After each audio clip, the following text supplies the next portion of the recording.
N'abandonnez jamais. Quand j'ai commencé mes premières sociétés sur Internet avec mon frère et une autre personne, nous avions une grande carrière. Ce n'était pas vraiment à l'idée d'être riche. Vous savez, je n'étais pas contre le fait d'être riche.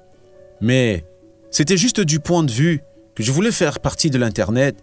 Et je me suis dit que si nous pouvions gagner assez d'argent pour juste nous en sortir, ce serait bien. Et quand nous avons commencé, nous n'avions en fait qu'un seul ordinateur. Et donc, c'était notre serveur web pendant la journée. Et je codais la nuit. Et nous venions d'avoir un petit bureau à Palo Alto à l'époque où les foyers n'étaient pas aussi démentiels que maintenant. C'était moins cher qu'un appartement. Donc, nous avons dormi dans le bureau et nous nous sommes douchés à Mal El Camino. Alors, on y allait à pied et on se douchait. Aimez vraiment ce que vous faites, quel que soit le domaine dans lequel vous entrez.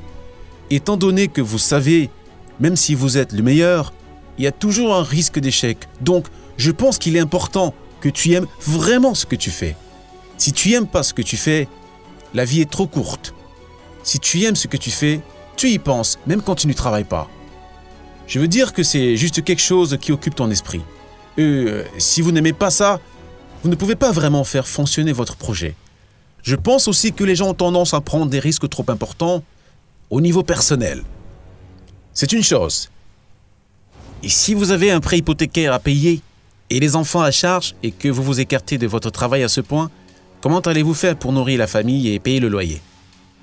D'accord, c'est compréhensible, mais disons que vous êtes jeune et que vous sortez tout juste de l'université ou du lycée ou quoi que ce soit d'autre.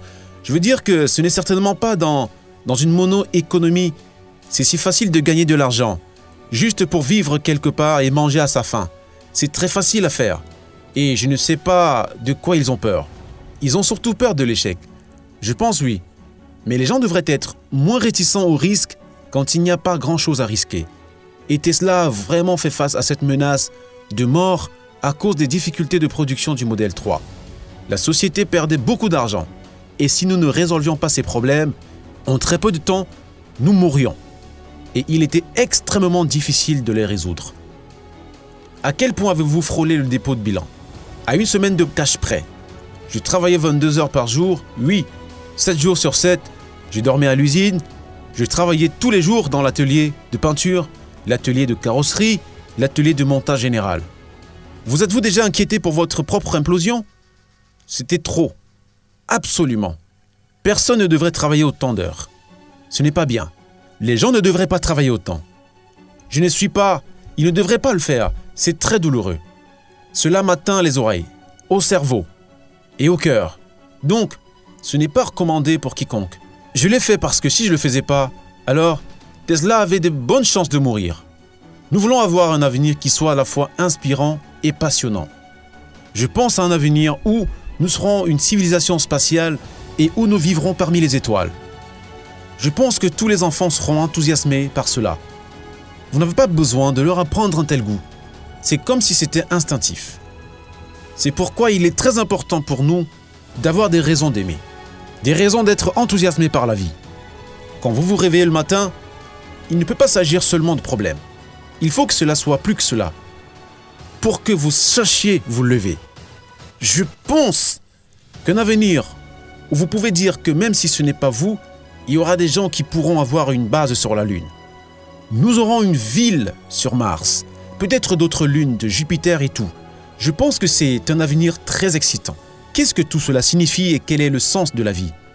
J'ai eu une enfance assez sombre. Ce n'était pas bon.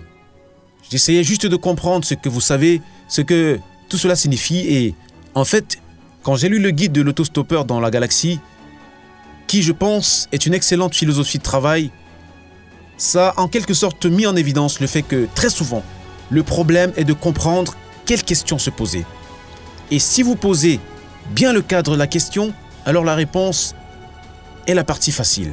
J'ai donc pensé à des choses qui élargissent la portée à l'échelle de la conscience humaine et qui nous permettent de mieux poser les questions qui nous taraudent. Et vous savez, d'atteindre un meilleur éveil des consciences.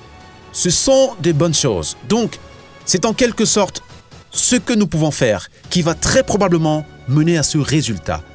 Ce conseil que je donnerai aux personnes qui créent des entreprises, aux entrepreneurs en général, est de se concentrer vraiment sur la fabrication d'un produit que vos clients aiment. C'est si rare que vous pouvez acheter un produit et vous aimez le produit quand vous l'avez acheté. C'est pourquoi il y a très peu de choses qui entrent dans cette catégorie et si vous arrivez à trouver quelque chose comme ça, votre entreprise sera certainement prospère.